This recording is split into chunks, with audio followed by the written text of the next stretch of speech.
हमें नहीं मालूम। नहीं राजीव जी, अब आप कुछ भी कहते रहे, लेकिन आप भी बेहतर जानते हैं सर, मुझसे बेहतर जानते हैं पॉलिटिक्स क्या है, is a game of perception. तो मतलब अब परसेप्शन की लड़ाई में यहाँ पर तो कांग्रेस बाजी मारती हुई नजर आ रही है ना। चुनाव में नुकसान होगा राजीव जेटली जी? नहीं, बिल्कुल नहीं नुकसान होगा। आप देखिए, ये अगर एक आध व्यक्ति, मैंने आपको थोड़ी देर पहले बोला, हमें नहीं मालूम था कि उनकी राजनीतिक हैसियत बिल्कुल भी नहीं है। अगर राजनीतिक हैसियत होती तो इतनी बुरी तरह से हार ना झेलनी पड़ती हमें। लेकिन कांग्रेस, अगर उसको लगता है, हमने तो एक केवल इतना करा कि एक सम्मान दिया, फिर भी अगर उनको लगता है कि उनसे कांग्रेस का गुस्सा इनसे हो रहा है, जिनकी अपनी राजनीतिक हैसियत कुछ नहीं है, तो कांग्रेस इसका भी एक, जिसे कहते हैं, रास्ता निकाल सकती है। राजीव जी आप तो नेता हैं सर, इतना तो नेता के तौर पर आपको समझना चाहिए, चुनाव में तो हार जीत लगी रहती है। मतलब एक चुनाव अगर हार गए कमल के निशान पर, बीजेपी के टिकट पर, तो आप कह रहे हैं कि व्यक्तिगत राजनीतिक हैसियत ही कुछ नहीं, मतलब आपने पूरी उनकी राजनीतिक हैसियत ही जीरो कर दी। नहीं, मैं इसलिए नहीं बोल रहा हूँ कि राजनीतिक हैसियत कुछ नहीं। इसके दो आधार थे। जब कांग्रेस में थे तभी उन्हें मन से उठाकर नीचे फेंका गया होती तो शायद इस तरीके की गर्दन तोड़ने वाला प्रकरण उनके साथ ना होता। दूसरी बात, भाजपा ने उनका सम्मान करते हुए उनको टिकट दी तो उसके बाद आप देखिए कि वहां पर जाकर भी हमें मार खानी पड़ी। जो हमारी जीती हुई सीट थी वो भी हमने लूज कर दी। तो हमने एक बार नहीं, दो तीन बार तक करा है। पर सर ये कैसा सम्मान हुआ कि अगर वो चुनाव हार गए तो आप नेशनल टेलीविजन पर बैठकर कह रहे हैं कि इनकी व्यक्तिगत राजनीतिक हैसियत ही जीरो है? ये कैसा सम्मान सर? कहीं ऐसा ही सम्मान पीछे पार्टी में तो नहीं दे रही थी बीजेपी इनको, जो बेचारे बेबस हो गए और आज हाथ दोबारा से थाम लिया है, कांग्रेस में शामिल हो गए? मैं क्या आपको क्या समझा रहा हूँ? मैंने बार बार बोला, मैं व्यक्तिगत तौर पे, उन सामाजिक तौर पे ये बात नहीं कह रहा हूँ, राजनीतिक तौर पे कह रहा हूँ कि राजनीतिक हैसियत कुछ नहीं है उनकी। और इसका आधार भी मैंने सामने रखा है। इसको बार बार रिपीट करूंगा तो अच्छा नहीं लगता, लेकिन ये आधार भी आपको दिया है। फिर भी अगर कांग्रेस को लगता है कि अशोक तंवर जी अब उनकी जो है पॉलिटिक्स को थोड़ा सा प्रोफाइल करवा सकते हैं, तो शुभकामनाएं हैं उनको। लेकिन भारतीय जनता पार्टी की तीसरी बार सरकार बन रही है, बात अशोक तंवर जी को ही मालूम है। हो सकता है उनको ऐसा लगता होगा कि मेरा भविष्य भाजपा के अंदर बहुत ज्यादा उज्जवल नहीं है, क्योंकि उन्होंने एक बड़ा चुनाव गंवाया जो हमारी जीती हुई थी। बहुत शुक्रिया राजीव जेटली जी एबीपी न्यूज पर अपनी प्रतिक्रिया देने के लिए। आप सुन रहे थे राजीव जेटली को, जो कह रहे हैं कि व्यक्तिगत राजनीतिक हैसियत कुछ नहीं है, और अगर चले गए हैं बीजेपी से तो इसका चुनाव में बीजेपी को कोई नुकसान नहीं होगा। सरकार दोबारा हरियाणा में बीजेपी की ही बनने वाली है। ये राजीव जेटली बीजेपी के प्रवक्ता को आप सुन रहे थे। अब मैं एक बार फिर से रुक करती हूँ, हमारे हम सहयोगी जो हैं वो लगातार हमारे साथ बने हुए, जैनेंद्र का रुक करते हैं। जैनेंद्र, अपनी बात पूरी कीजिए।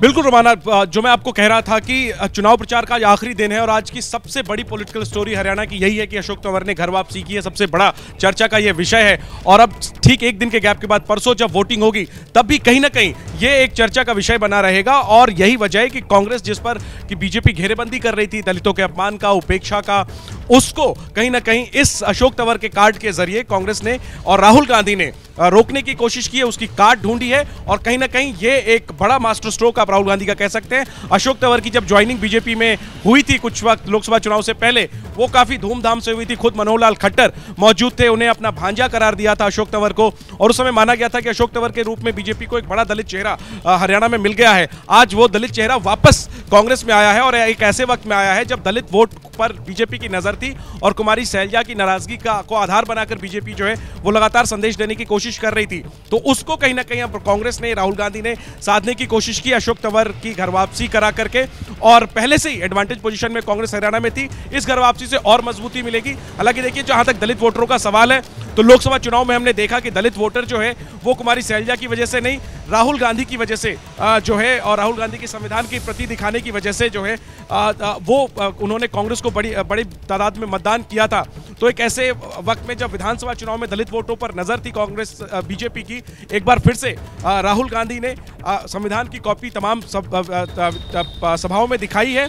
लेकिन फिर भी जो सैलजा बनाम हुड्डा की जंग थी उसमें उस गैप को कहीं ना कहीं भरने की कोशिश अशोक तंवर के जरिए की है। देखना यही है कि इसमें कितनी कामयाबी मिलती है रोमाना, क्योंकि हमें ये नहीं भूलना चाहिए कि इस बार हरियाणा में बीएसपी और चंद्रशेखर आजाद की पार्टी एएसपी, दो पार्टियां जो दलित वोटों की नुमाइंदगी कहीं ना कहीं करती हैं उत्तर प्रदेश में खासतौर पर, वो आईएनएलडी और जेजेपी के साथ गठबंधन में चुनाव लड़ रही हैं। तो दलित वोटों के बंटने की भी एक संभावना हरियाणा में है। तो ये बेहद महत्वपूर्ण बिंदु, मुझे लगता है जैनेंद्र जरा इस पर हमें और विस्तार से बात करनी चाहिए, क्योंकि कहीं ना कहीं 24 का जो लोकसभा चुनाव हुआ जिसमें बीजेपी और कांग्रेस के लिए माना गया कि दोनों देखिए बराबरी की टक्कर पर आ गए, क्योंकि 10 लोकसभा सीटें और उसमें 5 पर कांग्रेस ने जीत हासिल की, 5 पर बीजेपी ने जीत हासिल की।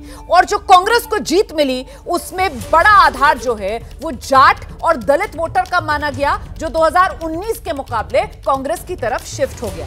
अब ऐसे में इस बार हरियाणा विधानसभा चुनाव में जिस तरीके से अलग अलग पार्टियां कुछ गठबंधन के जरिए चुनाव उतरकर इसको कई कोण में लड़ाती हुई नजर आ रही थी, उसी के जरिए कहीं ना कहीं ये कहा गया कि कहीं ऐसा तो नहीं कि सत्ता विरोधी वोट जो है वो बट जाएगा। और खासतौर से दलित वोट को लेकर एक तरफ आजाद समाज पार्टी का जेजेपी के साथ गठबंधन, वहीं दूसरी तरफ आईएनएलडी बीएसपी के साथ आ गई। लेकिन अब जैनेंद्र, जिस बात का जिक्र आप कर रहे थे कि कुमारी सैलजा और अब अशोक तंवर भी, तो वो दलित वोटर के लिए यहां पर संदेश एक बड़ा गया कांग्रेस की तरफ से। बिल्कुल रोमाना, मैं वही आपसे करता कि दलित वोट लोकसभा चुनाव में कांग्रेस की तरफ आया था, लेकिन इस बार विधानसभा चुनाव में जो मेन नैरेटिव था कांग्रेस के खिलाफ वो यही था कि हुड्डा और सैलजा में नहीं बन रही, सैलजा की उपेक्षा हो रही है, टिकट बंटवारे में उनकी नहीं सुनी गई, खुद उन्हें टिकट नहीं दिया गया। और ऐसे में कांग्रेस के सामने ये खतरा था कि दलित वोट जो लोकसभा चुनाव में आया था हो सकता है कि वो इस बार छिटक जाए। और इस बार तो और भी दावेदार थे, INLD BSP alliance, JJP Chandrashekhar alliance और बीजेपी भी दलित वोटों पर नजर गाड़े हुई थी। कहीं ना कहीं उस चीज उसकी काट के तौर पर अशोक तंवर को कांग्रेस वापस लेकर आई है। और अब चुनाव से ठीक पहले यह चर्चा है कि एक बड़े दलित नेता कांग्रेस में वापस आए हैं और इसका कहीं ना कहीं संदेश दलित वोटरों तक जरूर जाएगा। वो जो नाराजगी की बातें थी, वो जो उपेक्षा की बातें थी, कहीं ना कहीं उस पर एक मरहम की तरह यह काम करेगा, उस नाराजगी को कहीं ना कहीं एक थामने की कोशिश करेगा और एक प्रकार से कांग्रेस को मजबूती मिलेगी। लेकिन दिलचस्प बात एक रोमाना मैं बता दूं कि पहले से एक कुमारी सैलजा कांग्रेस के अंदर थी, अब कांग्रेस के अंदर दो कुमारी सैलजा हो गए हैं। अशोक तंवर वापस जरूर आए हैं, लेकिन इनकी भी हुड्डा से 36 का आंकड़ा इनका भी रहा है और उन्हीं की वजह से ये पार्टी छोड़ करके भी गए थे।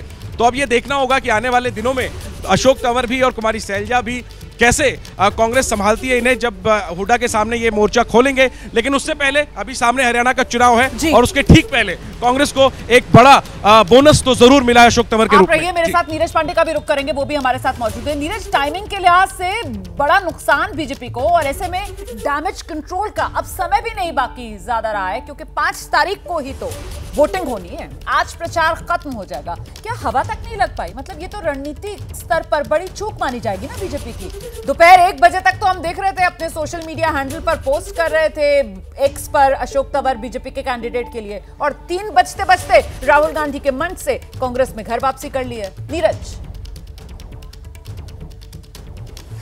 देखिए रोमाना, इसी को तो कहते हैं कि राजनीति में किसी का धर्म ईमान नहीं होता है। अशोक तंवर ने इस बात को साबित कर दिया।